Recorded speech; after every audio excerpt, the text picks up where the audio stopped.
ఇప్పుడు ధనము మనల్ని రక్షిస్తాదంటే ధనము మనలను రక్షించలేదు. అందుకే మనం ఎవరు కలిగి ఉండాలంటే దేవుణ్ణి కలిగి ఉండాలంట. దేవుని కొట్లుగా మన దగ్గర ధనమున్న అది మనలను రక్షించలేదు.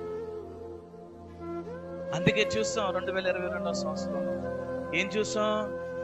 ధనం కలిగిన వారందరూ కూడా ఒక్క దెబ్బకి ఏమైపోయారండి? కుప్పకూలిపోయారు, రాలిపోయారు, మట్టిలో కలిసిపోయారు. ఏ యోగ్యత ఉంది మనకు? ఏ అర్హత ఉంది మనకు? ఏ స్థితి బాగుందని మనకు? మన స్థితి బాగుండడానికి గల కారణము, ఈరోజు మనము జీవించడానికి గల కారణము ఏంటంటే మన పక్షాన మనం నిలబెట్టగలిగిన సముద్రుడైన దేవుడు ఉన్నాడు.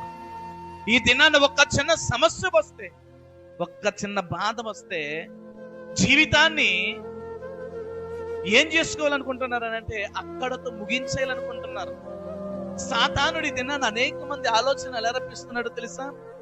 ఇది నేను చెయ్యలేను, దీన్ని నేను సాధించలేను, దీన్ని నేను దాటలేను, ఈ సమస్య నుండి, ఈ ఇరుకు నుండి, ఈ ఇబ్బంది నుండి నేను ఎంత మాత్రం కూడా బయటికి రాలేను అని అనేక మంది అనుకునేలాగా చేసి వాడు ఏం చేస్తున్నాడు తెలుసా?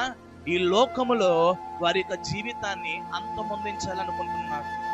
కానీ ఎవరైతే దేవుని మీద ఆధారపడతారో, ఎవరైతే దేవుని మీద ఆధారపడి దేవుని దృష్టిలో యథార్థంగా దేవుని దృష్టిలో నడుస్తారో వాళ్ళు ఎన్నిసార్లు ఎటువంటి శ్రమలకు గురైనా, ఎటువంటి ఇబ్బందులకు గురైనా, ఎటువంటి నిందలకు గురైనా రక్షించడానికి, నిలబెట్టడానికి, తప్పించడానికి మనం ఆరాధిస్తున్న దేవుడు సమర్థుడైన దేవుడు. దేవునికి స్తోత్రం.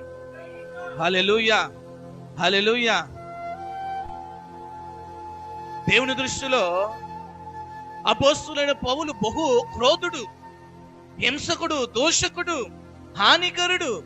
అటువంటి వాడు దేవుని దృష్టిలో మార్చబడిన తర్వాత, తన జీవితాన్ని మార్చుకున్న తర్వాత ఎన్ని శ్రమలు వచ్చినా